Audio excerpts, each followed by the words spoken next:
un établissement ostréicole sur l'île de Noirmoutier. Aujourd'hui, une étape traditionnelle, ouvrir ces poches d'huîtres qui viennent de passer plus d'1 an dans l'eau et les dédoubler pour leur permettre de grandir. L'ouverture des poches s'enchaîne et sans surprise, le constat s'impose comme une évidence. La surmortalité estivale est encore une fois bel et bien passée par là. Rien qu'au bruit, on sait qu'on a déjà un taux de perte qui est assez important. Vous voyez, si je prends 2 huîtres vivantes, quand on tape dessus, ça sonne bien dur que quand...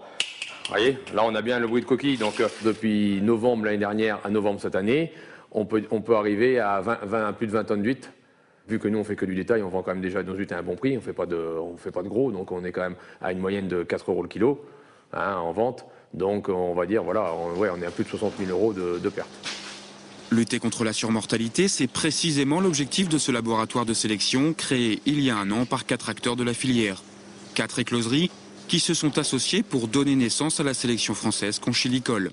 Objectif, tenter de mettre au point une huître creuse plus résistante.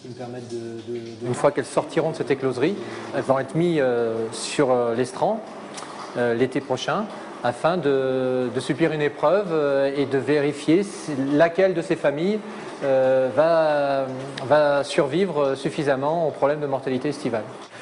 On peut essayer de... Bon, c'est des tout petits animaux, mais...